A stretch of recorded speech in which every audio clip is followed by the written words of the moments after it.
শুভেচ্ছা জানাচ্ছি। আমি রাব্বিল হাসান রূপম লারাবেল নিয়ে নতুন একটি টিউটোরিয়াল সিরিজ শুরু করছি। এটি টিউটোরিয়াল সিরিজের প্রথম পর্ব। তো টিউটোরিয়াল সিরিজের এই প্রথম পর্বে আপনাদের সাথে আমার বেশ কিছু ইন্ট্রোডাকশন কথা হবে। আমি জানি আপনারা ইন্ট্রোডাকশন কথা খুব বেশি পছন্দ করেন না, তারপরেও আমি বলবো যে প্রথমে এই পর্বটি অবশ্যই দেখবেন, কেননা পুরো কোর্স জুড়ে আমি কি শেখাতে চলেছি বা কি হতে চলেছে তার পুরো একটা ওভারভিউ থাকবে এই ইন্ট্রোডাকশন ক্লাসে। তো প্রথমেই আসুন, হোয়াই লারাবেল, আমরা লারাবেল কেন শিখবো, লারাবেল শেখার প্রয়োজনীয়তা আসলে কি। তো প্রথমত আমি যে কথাটি বলবো সেটি হচ্ছে, ওয়ার্ল্ডে এখন 76% ওয়েবসাইট বা ওয়েব অ্যাপ্লিকেশন পিএইচপিতে রান হয়। আর এই যে একটা বিশাল অ্যামাউন্টস অফ ওয়েবসাইট কিংবা ওয়েব অ্যাপ্লিকেশন পিএইচপিতে রান হচ্ছে, সেই পিএইচপির আবার সবথেকে জনপ্রিয় এবং পাওয়ারফুল ফ্রেমওয়ার্ক হচ্ছে এই লারাবেল। পিএইচপির অনেকগুলো ফ্রেমওয়ার্ক আছে, লারাবেল আছে, কোড ইগনিয়েটর আছে, ফ্যালকন আছে, তারপরে কেক পিএইচপি আছে।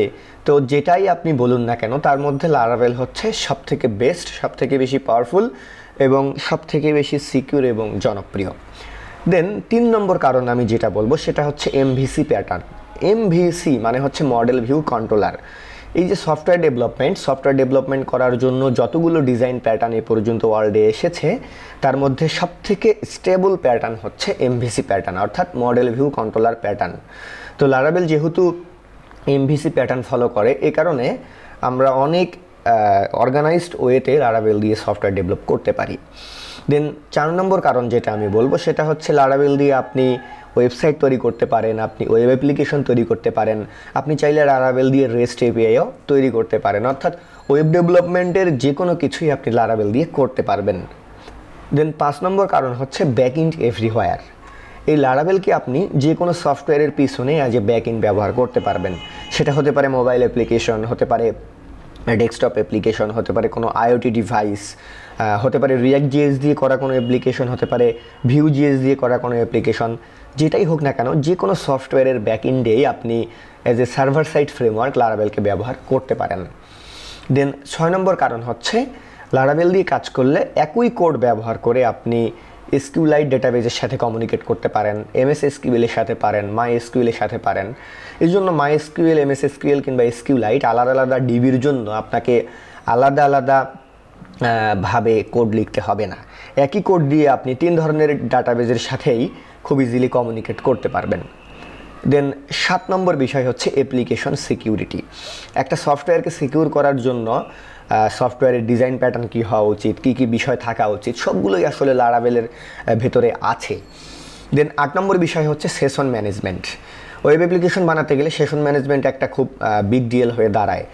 সেশন ম্যানেজমেন্ট করার সময় সেশনকে আমরা কীভাবে স্টোর করব, সেশন থেকে কীভাবে ডাটা নেব, কীভাবে কুকিগুলোকে ধরে রাখবো, কুকির ডিউরেশন কীরকম হবে, এই সবগুলো বিষয় আসলে আপনি যদি লারাবেল ফ্রেমওয়ার্ক দিয়ে কাজ করেন তাহলে এগুলো লারাবেলই আসলে হ্যান্ডেল করে বলতে গেলে, এগুলো নিয়ে আপনাকে খুব বেশি কনসার্ন হতে হবে না। দেন 9 নম্বর বিষয় যেটা আমি বলবো সেটা হচ্ছে ব্লেড টেমপ্লেট ইঞ্জিন। লারাবেল পিএইচপিতে ব্লেড টেমপ্লেট ইঞ্জিন নামে একটা ইঞ্জিন প্রোভাইড করছে। যখন আমরা লারাবেল দিয়ে কোনো ভিউ তৈরি করব বা কোনো ওয়েব পেজ তৈরি করব, তখন আমরা করব কি, ওয়েব পেজের নাম দিব, তারপরে ডট দিয়ে ব্লেড, তারপরে ডট পিএইচপি, অর্থাৎ পিএইচপি এক্সটেনশনের সামনে লারাবেল ব্লেড নামে নতুন আর একটা এক্সটেনশন নিয়ে এসেছে। এই ব্লেড এক্সটেনশন দিয়ে আমরা করতে পারি কি, ব্লেড টেমপ্লেট তৈরি করতে পারি। তো এই যে ব্লেড টেমপ্লেটিং ইঞ্জিন, এটা কিন্তু ওয়েব ডেভেলপমেন্টের জন্য খুব পাওয়ারফুল একটা বিষয়, সেটা আপনার লারাবেল শিখতে ধরলেই বুঝতে পারবেন। এরপরে আসুন 10 নম্বর যে বিষয়টা, সেটা হচ্ছে অর্গানাইজড অ্যাপ্লিকেশন আর্কিটেকচার। একটা সফটওয়্যার তৈরি করতে গেলে যেসব বিষয়গুলো লাগে, কন্ট্রোলার, মডেল, মিডলওয়্যার, তারপরে হচ্ছে ভিউ, রিসোর্স, এইচটি অ্যাক্সেস বলুন, এনভায়রনমেন্ট ভেরিয়েবল বলুন, যাই বলুন না কেন, একটা অ্যাপ্লিকেশনের ভিতরে যা যা লাগে লারাবেল করেছে কি সবগুলো বিষয়কে একসাথে খুব ভালোভাবে অর্গানাইজড করেছে। এই কারণে লারাবেল ফ্রেমওয়ার্ক দিয়ে যখন আপনি অ্যাপ্লিকেশন ডেভেলপ করবেন, ডেভেলপ করার সময় এই যে কোনটার ভিতরে কি থাকবে, এটা নেই ওটা নেই, এ ধরনের কোনো ল্যাকিংস আপনার ফিল হবে না। আপনি অর্গানাইজড ওয়েতে ওই ফ্রেমওয়ার্কের বয়লার প্লেটের ভিতরে সব কিছু পেয়ে যাবেন। তো এই যে এতগুলো আমি কারণ বললাম, মূলত এই সব কারণের জন্যই আমরা লারাবেল শিখব। এরপরে আসুন, আরও অন্যান্য বিষয় তো আছেই, এবার আসুন প্রিভিয়াস নলেজ, যে লারাবেল শেখার জন্য আপনার প্রিভিয়াস কী নলেজ থাকা প্রয়োজন। প্রথমত আমি বলবো যে যারা আপনারা বেসিক পিএইচপি মাইএসকিউএল জানেন তারা লারাবেল শিখতে পারেন। আর যারা আপনারা অ্যাকচুয়ালি শিখতে চান, অ্যাকচুয়ালি শেখার প্রয়োজনীয়তা এবং ইচ্ছা যাদের আছে তারাই আসলে ভালোভাবে শিখবেন। দেন আরেকটা কথা, সেটা হচ্ছে আমি এই যে টিউটোরিয়াল সিরিজটি করছি, এই টিউটোরিয়াল সিরিজটি আমি করছি একদম বিগিনার লেভেল থেকে শুরু করে হাই লেভেল পর্যন্ত, অর্থাৎ যারা আপনারা লারাবেলের কিছুই জানেন না তারাও এই টিউটোরিয়াল সিরিজটি শুরু করতে পারেন। এরপরে আসুন আমাদের লার্নিং স্ট্র্যাটেজি, আমরা আসলে কোন স্ট্র্যাটেজিতে পড়াশুনো করব। প্রথমত আমরা লারাবেলের মতোই শিখব। লারাবেল শেখার ক্ষেত্রে কোনো ফাঁকিবাজি আমরা করব না। লারাবেলের যে নিজস্ব বৈশিষ্ট্যগুলো আছে, নিজস্ব যে ফিচারগুলো আছে, সেগুলো আমরা খুব ভালোভাবে শিখব। দেন দ্বিতীয় বিষয় যেটা, সেটা হচ্ছে লারাবেলের সবথেকে লেটেস্ট ভার্সন যেটা, সেটা হচ্ছে লারাবেল 6X। তো আমরা লারাবেলের সবথেকে লেটেস্ট ভার্সন যেটা সেটাই শিখব। লারাবেলের পুরনো ভার্সনগুলো কিন্তু আমরা শিখব না। তো আপনি যদি লেটেস্ট ভার্সনটি পারেন তাহলে পুরনো ভার্সনগুলো এমনিতেই পারবেন, কোনো সমস্যা নেই। এরপরে আসুন আমরা প্রথমত যে কাজটি করব সেটি হচ্ছে আমরা লারাবেল ফ্রেমওয়ার্ক যে ফিচারগুলো দিচ্ছে সেই ফিচারগুলো সবগুলোই খুঁটিনাটি বিষয়গুলো যেগুলো সেগুলো ভালোভাবে শিখব। দেন শেষে গিয়ে আমরা প্রজেক্ট করব।